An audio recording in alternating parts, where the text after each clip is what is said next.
Takulandirani ku AMTV Malawi kuchimake kwa nkhani zenizeni. Ngati nkhani imeneyo kuno kulibe, dziwani kuti nkhani imeneyo ndi yabodza. Very much. Thank you very much, Honorable Member. Honorable Members, I now call upon Honorable Member for Dedza Mlunguzi to move for the nomination of Honorable Peter Demba.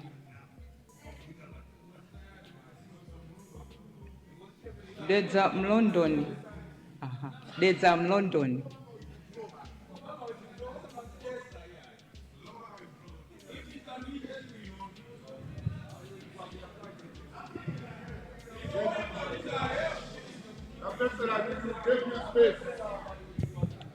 Thank you very much, Madam COP, for this opportunity that has been granted to Dedza Mlondoni to perform the honor of moving that Honorable Peter Demba, Member of Parliament for Lilongwe Piranjuzi constituency, takes the chair of this assembly as the Speaker.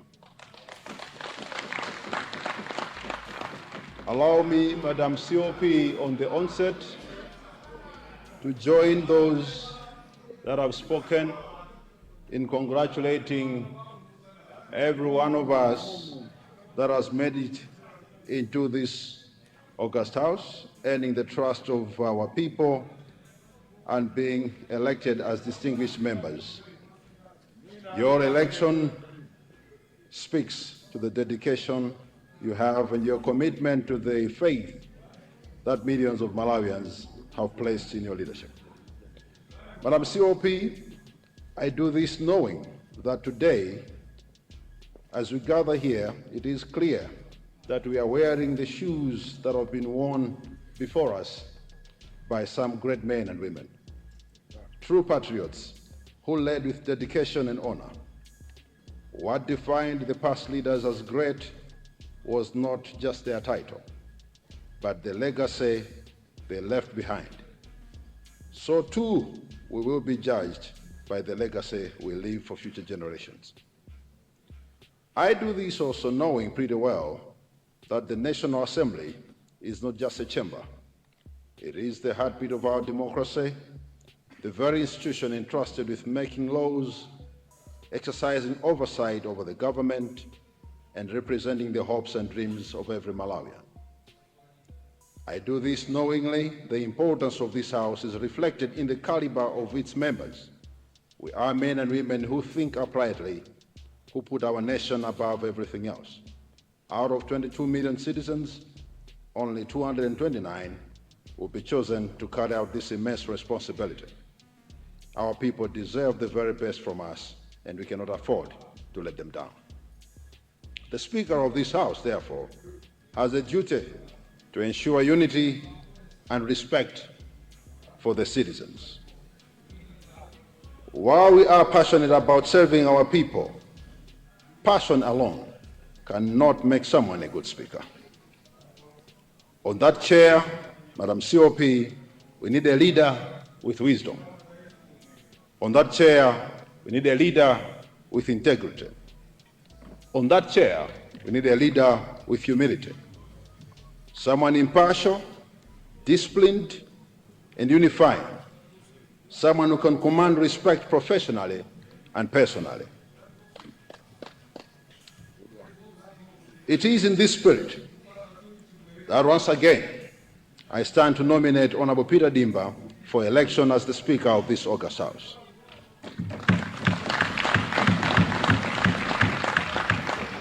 Madam COP, the character and leadership of our Speaker will define this House for the next 5 years.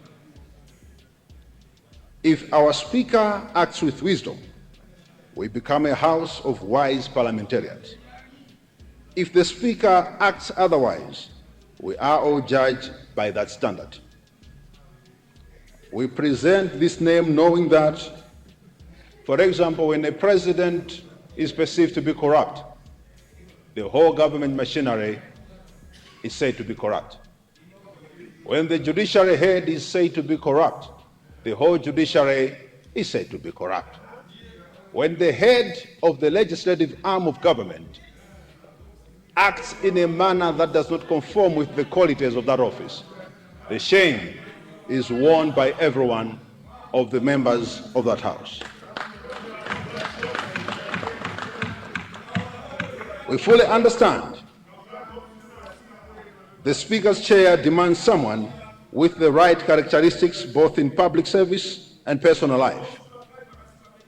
Birds of the same feather flock together, so they say.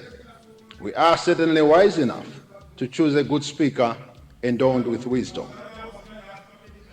Our choice must show whether we are people of integrity, not merely chasing the highest bidder. We present the name of Honorable Dimba, knowing that this is not a laboratory to change one's character. Rather, it is the platform where true character earns us respect among the citizens.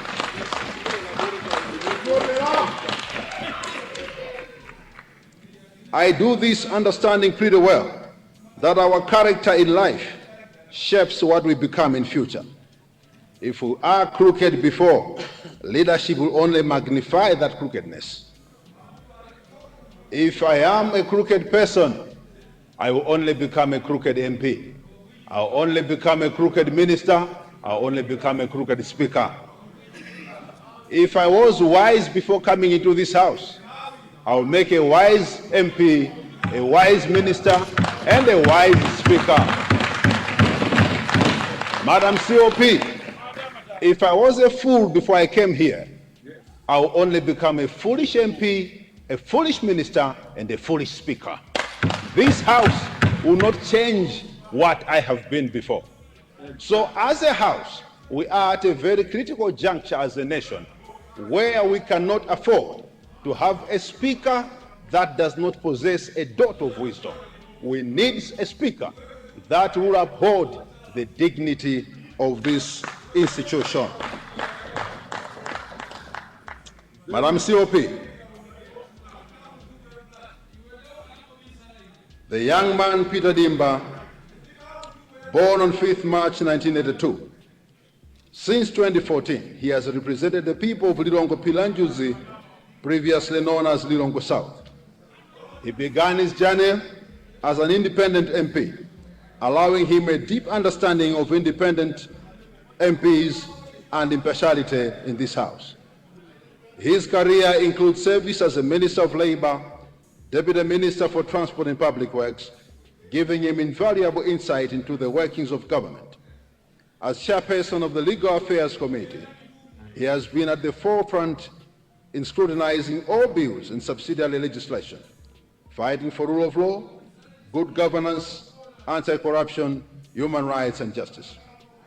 His contribution goes beyond Malawi, serving as a board member of the African Parliamentarians Network Against Corruption at the continental level, and Secretary General of the South African Parliamentarian Network Against Corruption at the regional level. In addition, he has served in the Public Appointments Committee, Public Accounts Committee, Budget Committee, Health Committee, and Agriculture Committee. Before Parliament, Honorable Dimba was Director of Finance and Administration at Children of the Nation International, Principal Finance Analyst with the National Local Government Finance Committee, and an accountant at Opportunity Bank of Malawi. He is an academic. He is an academic. I repeat, he is an academic with a Bachelor of Accountancy from the University of Malawi, the Polytechnic. And Honorable Dimba, he holds a Master's in Financial Management from Chancellor College of the University of Malawi. As he seeks this position, he comes with a clear agenda: to uphold the dignity and decorum of this House, to preside with impartiality and objectivity, and to advance the welfare of all members. Honorable colleagues, with confidence, conviction, and humility, I humbly submit the name of Honorable Peter Dimba, who is the best candidate to lead this House as our next Speaker.